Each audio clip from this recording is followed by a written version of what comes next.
আজকে চলে আসলাম আরেকটি নতুন ভিডিও নিয়ে। আজকের ভিডিওটি শুধুমাত্র মাধ্যমিক যারা দেবে 2025 শিক্ষাবর্ষে টেস্ট এবং ফাইনাল, এই ভিডিওটি শুধুমাত্র তাদের জন্য।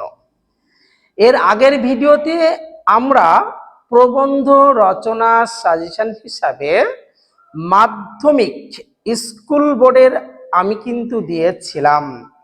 আজকে আরো সহযোগিতার হাত বাড়িয়ে দিতে আসলাম যে সকল শিক্ষার্থী বন্ধু ও ভাইয়েরা ও বোনেরা আছো তাদের জন্য নিয়ে এসেছি একটা সাজেশন। প্রবন্ধ রচনা কি কি ধরনের আসতে পারে তাই নিয়ে এসেছি মাদ্রাসা বোর্ড, মাদ্রাসা বোর্ডের জন্য, আলিম ফাজিল সমস্ত বোর্ডের শিক্ষার্থীদের জন্য আজকের এই ভিডিওটি। যারা স্কুল বোর্ডে রয়েছে তারাও এই ভিডিওটি দেখতে পারো, তোমাদেরও কি 100% কার্যকরী হবে। তো দেখবে আমাদের মাধ্যমিক বাংলাতে 10 নম্বরের প্রবন্ধ রচনা থাকে কত? 10 নম্বরের। 10 নম্বরটা কিন্তু কম নয়, যদি হাতছাড়া হয়ে যায় তাহলে সব ফাঁকা। তাই ফাঁকা নয়, আমি ঢাকতে এসেছি একদম 10-এ 10। আমি কয়েকটি প্রবন্ধ বলবো, কয়েকটি রচনার নাম বলবো, এইগুলো তোমরা ভালো করে রেডি করে রাখো, দেখবে 10-এ 10 কি পাবে। তো চলো কথা না বাড়িয়ে আমরা শুরু করছি আজকের আলোচনা। তো দেখো, আমরা বিজ্ঞান বিষয়ক যে কোনো একটি প্রবন্ধ ভালো করে পড়ব। মনোযোগ সহকারে শোনো, তোমাদের মাত্র আমি 3টি প্রবন্ধ বলবো। এই 3টি প্রবন্ধের মধ্য থেকে তোমরা একটি 100% কমন পাবি। তো চলো দেখি।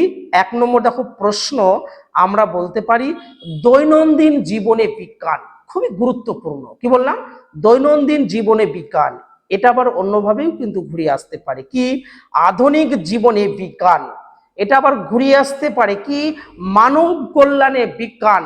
এই প্রশ্নটি তোমাদের খুবই গুরুত্বপূর্ণ। বিজ্ঞান থেকে আরেকটি প্রশ্ন ভালো করে দেখে রাখবে, বিজ্ঞানের ভালো মন্দ, অর্থাৎ এটা অন্যভাবে ঘুরে আসতে পারে বিজ্ঞান বিজ্ঞান আশীর্বাদ না অভিশাপ। অভিশাপ বলতে কি খারাপ দিকটা, মানে মন্দ দিকটা, আর আশীর্বাদ মানে হচ্ছে কি ভালো দিকটা। তো দেখো, আমরা যদি একটা পয়েন্ট, এই যে ভালো দিক বা হচ্ছে দৈনন্দিন জীবনে বিজ্ঞান, এটা আমরা আশীর্বাদ হিসাবেই কিন্তু গ্রহণ করব। বাকি যে অংশটুকু আছে মন্দ দিক বা খারাপ দিক বা অভিশাপ, এই অংশটুকু তোমরা মুখস্থ করবে, তাহলেই বিজ্ঞান থেকে যাই দেখ তোমরা কি মোটামুটি কি পারবে। তাহলে 1 নম্বর কোশ্চেন দেখো আমরা পেলাম বিজ্ঞান থেকে, এটা আসবেই বলে দিলাম, পরীক্ষা আসবেই, এটা আসবেই। 2 নম্বর দেখো আছে একটি গাছ একটি প্রাণ। এই প্রশ্নটা আবার অন্যভাবে আসতে পারে, দেখো মানুষের বন্ধু গাছ, বা এটা অন্যভাবে ঘুরে আসতে পারে বৃক্ষ ও বর্তমান জীবন, বা এটা ঘুরে আসতে পারে বৃক্ষরোপণ ও অরণ্য সংরক্ষণ। এটা ভেরি ভেরি ইম্পর্টেন্ট। 2, তোমার জীবনের লক্ষ্য কি? এটাও কিন্তু খুবই গুরুত্বপূর্ণ কোশ্চেন। এবার দেখো লাস্ট কোশ্চেন, সবচেয়ে গুরুত্বপূর্ণ, মনোযোগ সহকারে শোনো। দেখো বলি, শোনো। 1, পরিবেশ দূষণ ও তার প্রতিকার। এটা দেখো অন্যভাবে ঘুরে আসতে পারে পরিবেশ উন্নয়নের ছাত্র সমাজ, বা এটা অন্যভাবে ঘুরে আসতে পারে দেখো পরিবেশ সচেতনতা ও সমাজ। এই প্রশ্নটা খুবই গুরুত্বপূর্ণ রয়েছে।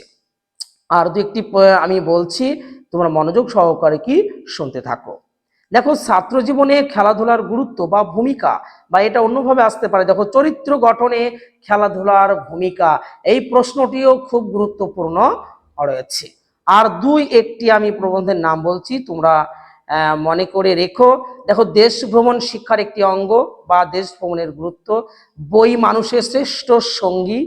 তারপরে দেখো রয়েছে একটি নদীর আত্মকথা, একটি কলমের আত্মকথা, একটি ভ্রমণের অভিজ্ঞতা, বাংলার ঋতু বৈচিত্র্য, আর T20 বিশ্বকাপ। তাহলে দেখো, আমি মাত্র গুটি কয়েক তোমাদের রচনা বললাম। এই কটা রচনা তোমরা প্র্যাকটিস করো, যারা স্কুল বোর্ড বা মাদ্রাসা বা আলিম ফাজিল সমস্ত বোর্ডের শিক্ষার্থীদের এটা 100% কিন্তু কার্যকরী হবে। তাহলে ভিডিওটা দেখে যদি তোমাদের ভালো লেগে থাকে তাহলে বন্ধুদের মাঝে অবশ্যই কি শেয়ার করে দাও। ভিডিওটি দেখবার জন্য সকলকে ধন্যবাদ।